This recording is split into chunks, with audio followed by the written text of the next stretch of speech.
नमस्कार, मार्केट से पंचनामा में आप सभी का स्वागत है। मैं हूं सुमित और भारतीय बाजारों में एक और शानदार सत्र कह सकते हैं देखने को मिला, जबकि करीब 5 हफ्ते की ऊंचाई पर मार्केट्स जो हैं वो बंद होते हुए दिखाई पड़े। स्पेशली आज बैंक्स और एनबीएफसी का दिन था जो कि आज जोरदार तेजी में थे। सुबह से ही पॉजिटिव कमेंट्री का तांता लगा, जो कि शुरुआत हुई एचडीएफसी की तरफ से, एचडीएफसी बैंक की तरफ से, इंडसइंड बैंक की तरफ से, और उसके बाद मार्केट्स ने पॉजिटिवली इस पूरे सेक्टर में इसका रुझान आता हुआ दिखाई पड़ा। एक अच्छी तेजी वहां पर बनी भी, और साथ ही साथ जो अच्छे नंबर्स आए खासतौर से टाटा मोटर्स की तरफ से, उससे सपोर्ट मिला ऑटो स्पेस को। रियल स्टेट स्पेस में शोभा के नंबर्स का इम्पैक्ट आता हुआ दिखाई पड़ा। शोभा ने अपनी पॉजिटिव कमेंट्री दी, उसका इम्पैक्ट आता हुआ दिखाई पड़ा। तो ओवरऑल एक पॉजिटिव सा नज़रिया बना, और उस पॉजिटिव से नज़रिए के बाद real estate, auto, banks, NBFC यानी कि इंटरेस्ट सेंसिटिव स्पेस में जोरदार खरीदारी बनते हुए दिखाई पड़ी। एक अच्छी मूव वहां पर है। दिन के ऊपरी स्तरों पर मार्केट्स बंद हुए। वैसे भी बड़े इवेंट्स अवेटेड है, जैसे कि टीसीएस के नंबर्स अवेटेड हैं, तो मार्केट्स कुछ हद तक पॉजिटिवली उनको भी लेगा, कुछ हद तक उनका इंतजार भी करेगा। इसके अलावा मिड कैप स्मॉल कैप में करीब आधा % के आसपास की बढ़त देखने को मिली, और जो बाइंग थी वो ब्रॉडर बेस थी। अगर आप एक आध सेक्टर को छोड़ दें, जैसे कि मेटल जैसे सेक्टर्स को, जहां पर फ्लैट टू नेगेटिव ट्रेड के साथ कामकाज हो रहा था, बाकी सभी सेक्टर्स में आज खरीदारी देखने को मिली। चलिए अब सवाल जवाब का सिलसिला शुरू करते हैं। जुड़िए इंडिया के नंबर 1 ब्रोकर जिरोधा के साथ और अपने लाखों रुपए बर्बाद होने से बचाइए, क्योंकि यहाँ ब्रोकरेज लगता है ना के बराबर। ब्रोकरेज लगेगा सिर्फ 20 रुपए, वो भी इंट्राडे ट्रेड में। तो आज ही जुड़े जिरोधा के साथ, लिंक है डिस्क्रिप्शन पे, क्लिक करें और अकाउंट ओपन कराएं। सबसे पहला सवाल जो हमारे पास है वो है लकी उपाध्याय का, BHEL and shipping corporation of India पर व्यू। देखिए लकी साहब, ये और ट्रिकी सवाल है। बीएचईएल पे ब्रोकर रिपोर्ट्स 38-40 के टारगेट्स दे रहे हैं, शिपिंग कॉर्पोरेशन ऑफ इंडिया को कवरेज में नहीं रखते हैं, तो उसके बारे में कहना मुश्किल है। लेकिन हाँ, बीएचईएल में बहुत हाई अंडर वैल्यूएशन है, स्पेशली जबकि जिस तरह के असेट्स हैं इनके पास, जिस तरह के ऑर्डर बुक है इनके पास, जिस तरह के सेल्स के नंबर हैं, फिर भी बहुत हाई अंडर वैल्यूएशन देखने को मिल रहा है। तो ये कहना काफ़ी मुश्किल है। लेकिन हाँ, अगर आपके पास इन्हीं भाव के आसपास ही खरीदारी है तो आप बने रह सकते हैं। अदरवाइज आप तेजी में रीजनेबल प्रॉफिट मिले 30-40% का, तो आप एग्जिट कर जाएं। बहुत लंबी अवधि में मल्टी बैगर बनने की उम्मीद एटलीस्ट ना रखें, क्योंकि तेजी में स्टेक सेल का बस जो है वो वापस में आता हुआ दिखाई पड़ेगा। इसलिए आपको कोई भी रीजनेबल प्रॉफिट मिले आप यहाँ से निकल सकते हैं। इसके अलावा एक सवाल लेते हैं, जीएमएम फॉडलर 5400 रुपये पर क्या किया जाए, मित्तल साहब पूछ रहे हैं। मित्तल साहब, थोड़ी ऊपरी स्तरों पर खरीदारी है। एकदम से स्टीप फॉल, वैसे आपकी गलती भी नहीं है क्योंकि एकदम से स्टीप फॉल आया था, और जो इनसाइडर वाला इशू उठा इसके अंदर, प्रमोटर का ओएफएस आया, उसके बाद इम्पैक्ट आता हुआ दिखाई पड़ा। अभी के लिए कंसोलिडेट कर रहा है इसी जोन में। कंपनी के कारोबार में बुराई नहीं है, धंधा ठीक है।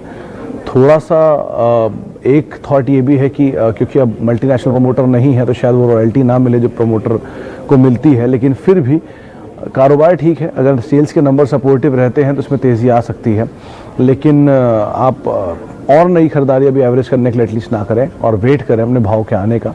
उसके आसपास आके आप निकल सकते हैं। बहुत तेज़ी में आपने माल लिया है तो एटलीस्ट थोड़ा सा वेट करें। अगर आपको रीजनेबल प्रॉफिट मिलता है तो आप निकल भी सकते हैं। इसके अलावा एक सवाल टीसीएस पे 2700 पे बाय किए हैं 100 शेयर। भाविक साहब, अगर ये आपने इंट्राडे डे ट्रेड 2 दिन के लिए लिया है तो अच्छे नंबर्स की उम्मीद बाजार लगा रहा है। आप बने रह सकते हैं नंबर्स के लिहाज से, बायबैक के लिहाज से। अगर आपने इसको अपने लॉन्ग टर्म इन्वेस्टमेंट के लिए लिया है तो आपने बहुत ही बढ़िया स्टॉक को लिया है, और आप ये शेयर तो लिजेसी के तौर पर अपने बच्चों को देके जा सकते हैं। इस तरह का स्टॉक है तो आपको उसमें सोचने की कोई ज़रूरत नहीं है। आप जिस भी भाव पे खरीदारी करके बैठे हैं इसमें हर फॉल में एवरेज कर सकते हैं, एक्यूमुलेट कर सकते हैं, बने रह सकते हैं। 51,000 करोड़ रुपए कैश डेट फ्री कंपनी लगातार ग्रो करती हुई 2004 से लेके अब तक 21 गुना शेयर बढ़ चुका है, तो इसमें कोई दो राय नहीं है कि आप इसमें बने रह सकते हैं। इसके अलावा एक सवाल है, बीएचईएल पे हम बात कर चुके हैं। ब्रिटानिया पे long term investment view Shivam Mishra साहब पूछ रहे हैं। देखिए शिवम जी, कंपनी अच्छी है, प्रोडक्ट ज़बरदस्त है, कोई दोहराया नहीं है इसमें। अच्छे प्रोडक्ट हैं इनके, अच्छे biscuits, cakes and all confectionery products की डिमांड अच्छी है। रिवॉर्ड भी करती आई है, थोड़ा चला है, बहुत अच्छा स्टॉक चला है, 4,000 रुपये तक पहुंच भी गया है। आज ही इनफैक्ट एक खबर आई थी कि इन्होंने डिविडेंड के साथ साथ बोनस डिबेंचर इशू किया है। थोड़ा ऊपरी स्तरों से ज़रूर कूल ऑफ हो सकता है, इसलिए आप उसके लिए तैयार रहें। लेकिन हाँ, इन्वेस्टमेंट ग्रेड स्टॉक है। नज़रिया अगर आप लंबी अवधि का रखते हैं तो कोई दिक्कत नहीं है, एटलीस्ट बने रह सकते हैं। एवरेज भी लोअर लेवल पे कर सकते हैं, और साथ साथ अगर आप इसमें जा रहे हैं तो दूसरे विकल्प जैसे कि एचयूएल, कोलगेट जैसी कंपनियां जो हैं उनको भी तलाशते रहें इसके साथ साथ लंबी अवधि के लिए। इसके अलावा एक सवाल इंडसइंड बैंक पे अंकित दुआ जी पूछ रहे हैं क्या किया जाए। देखिए अंकित जी, इंडसइंड बैंक की कमेंट्री काफ़ी स्ट्रांग थी, उसका रिएक्शन आज आपने देख ही लिया, एक अच्छी तेज़ी वहाँ पे देखने को मिली, लेकिन बाजार इन अच्छे नंबर्स को डिस्काउंट करके चल रहा है। अब धीरे धीरे करके डिस्काउंटिंग और बढ़ेगी जैसे जैसे नंबर्स करीब आएंगे, तो नंबर अगर इससे ज़्यादा अच्छे नहीं हैं तो बाजार शायद स्टीपली नेगेटिवली रिएक्ट भी करे, तो आप उसको भी ज़रूर ध्यान रखिएगा। लेकिन तेज़ी बहुत हाई लेवल से करेक्ट हुआ है, तो इसमें short term medium term play कर सकते हैं, लॉन्ग टर्म के लिए आप इसे फिलहाल एटलीस्ट अवॉइड करके चल भी सकते हैं। इसके अलावा बाटा 50 शेयर बाय किए हैं 1330 रुपये के भाव पे हर्ष प्रजापति जी ने। हर्ष जी, बाटा इन्वेस्टमेंट ग्रेड स्टॉक है, इसमें 1-2 दिन 4 दिन ट्रेडिंग के लिए नहीं। आप ऐसे समझ लीजिए कि जो सिचुएशन मारुति की ऑटोमोबाइल स्पेस में है 52% मार्केट शेयर लेकर, वही सिचुएशन बाटा की लेदर फुटवेयर स्पेस में है। तो अगर इसमें कुछ भी इन्वेस्टमेंट आता है, कुछ भी सेक्टर के रेवेन्यूज चेंज होते हैं तो इम्पैक्ट आएगा। स्कूल बंद हैं, ऑफिसेज बंद हैं, चीज़ें धीरे धीरे खुल रही हैं, इसलिए डिमांड स्लो थी। लास्ट क्वार्टर नंबर वीक थे, ये क्वार्टर नंबर भी सबड्यूड रहेंगे, अगले क्वार्टर से पिकअप आना शुरू हो जाएगा। तो आप समय दे सकते हैं, बने रहिए, कोई दिक्कत नहीं है इस कंपनी के साथ एटलीस्ट बने रहने में। बहुत ही स्ट्रॉन्ग पेरेंटेज, बहुत ही स्ट्रॉन्ग मल्टीनेशनल कंपनी है, बहुत ही स्ट्रॉन्ग नेटवर्क, डिस्ट्रीब्यूशन का नेटवर्क और बहुत ही अच्छा प्रोडक्ट प्रोफाइल, तो एटलीस्ट अभी कोई दिक्कत नहीं है, आप इसमें बने रह सकते हैं, समय दीजिए, थोड़ा स्लो मूविंग स्टॉक है। इसके अलावा HEG भीमा इमी जी पूछ रहे हैं। भीमा जी, देखिए HEG इस कमोडिटी बेस्ड स्टॉक है, अगर आपने 4000 वाली रैली में इसमें पार्टिसिपेट किया तो बहुत मुश्किल है वो भाव दोबारा मिले, लेकिन हाँ नियर टर्म में नीचे के इस लेवल पे खरीदा है तो कोई भी मोमेंटम बेस में आप निकल सकते हैं। ये दोबारा वो लेवल आएंगे, कब आएंगे ये कहना काफ़ी मुश्किल है। HEG में और ग्रैन्यूल्स दोनों में कमोडिटी की वजह से एक अच्छा मूव आया था। वैसे तो ग्रुप ठीक है, डेट फ्री कंपनी है, लेकिन अदरवाइज़ यही राय है कि आप मोमेंटम बेस में ही इसमें से निकल जाए, लंबी अवधि के लिए इसको छोड़िए, दूसरे अच्छे विकल्प हैं आप उनको देख सकते हैं। HDFC AMC नीलेश पिम्पाले साहब पूछ रहे हैं 2340 रुपये पे 20 शेयर है। नीलेश जी, ये कंपनी अच्छी है, कोई बुराई नहीं है इसमें, नीचे के दाम पे अगर आपको और मिले तो आप वहाँ पर इसमें एक्यूमुलेट भी कर सकते हैं, समय दीजिए। अभी आउट परफॉर्म नहीं कर रहा है, लेकिन जिस ग्रुप की कंपनी है, जिस पेडिग्री की कंपनी है, जिस तरह का प्रोडक्ट है इनके पास, थोड़ा समय लेगा लेकिन परफॉर्म करेगा। आप नीचे के दाम पे इसमें और एवरेज भी कर सकते हैं। 20 शेयर आपने लिए, कोई दिक्कत नहीं, आप बने रह सकते हैं। साथ ही साथ एक सवाल टाटा कंज्यूमर पर 1000 शेयर 585 पे राकेश जी का सवाल है। राकेश जी, खरीदारी अच्छी कंपनी में की है, थोड़े ऊपरी दाम पे की है, तो हो सकता है नियर टर्म में आपको परेशान करे ये स्टॉक, आपके भाव से के आसपास ना आए, लेकिन हाँ मीडियम टू लॉन्ग टर्म आप इसमें बने रहेंगे तो कोई दिक्कत नहीं है। पूरी कंप्लीट FMCG का पैकेज है अभी, इनके पास कॉफ़ी का प्रोफाइल है, टी का प्रोफाइल है, करीब 21-22 इनके नहीं इनफैक्ट 25 इनके पास स्टेट्स हैं एसोसिएट के थ्रू, एसोसिएट जो इनके पेरेंट हैं उनके थ्रू। उसके अलावा इनके पास अब दालों का पूरा प्रोफाइल आ चुका है जो FMCG बिजनेस में है। नमक वाला पोर्शन भी अब धीरे धीरे इनके पास, यानी कंज्यूमर स्टेपल का जो बिजनेस है वो भी आ गया टाटा केमिकल से। तो इंटीग्रेशन का इम्पैक्ट रहेगा, थोड़ा समय लगेगा, लेकिन अगर आप टाइम दे सकते हैं तो ठीक है। मोमेंटम बेस प्ले कर रहे हैं तो फिर बहुत मुश्किल है कहना, क्योंकि ऑलरेडी बहुत बड़ा रनअप ने दिखाया भी है। ITC हर रोज़ की तरह एक बारी फिर सवाल मोंटी अरोड़ा जी इस बारी पूछ रहे हैं 190 रुपये के दाम पर 1000 शेयर हैं, क्या करें।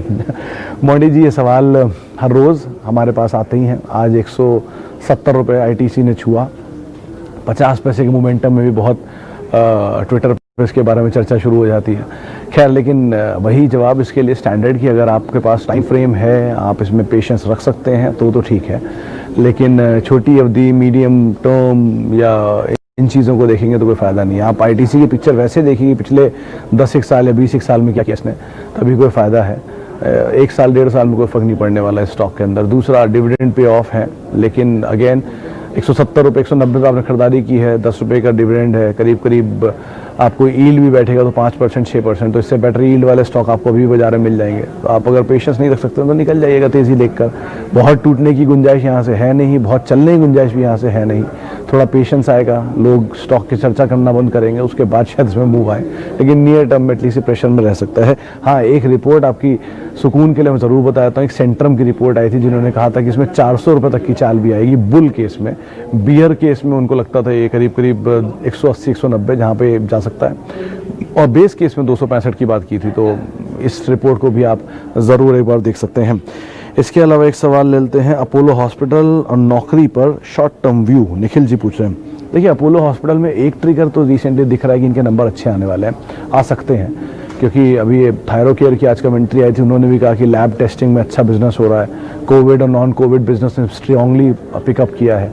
अपोलो का भी एक बिजनेस है जो कि टेस्टिंग में है, तो इनका परफॉर्म कर सकता है नंबर, तो इसलिए आप अपोलो में तो बने रहिए वैसे, लेकिन बड़ा रनअप दिखाया तो थोड़ा कॉशियस भी हो जाइएगा, क्योंकि ये शेयर 1300 से चलता हुआ सीधे एकदम से इन लेवल्स के आसपास आया है, तो बड़ा रनअप है, थोड़ा ईज आउट होता है, उसके बाद इसमें पुल बैक आएगा। और हाँ, इन्फो एज में तो साफ तौर पे एक बहुत बड़ी तेज़ी आई हुई है, तो आप थोड़ा सा कॉशियस यहाँ पे ज़्यादा हो जाइए, क्योंकि ये कंपनी बहुत तेज़ रनअप दिखा चुकी है, तो बहुत तेज़ रनअप जिसमें भी आता है थोड़ा कॉशियस होने का समय वहाँ पर बनता हुआ दिखाई पड़ता है।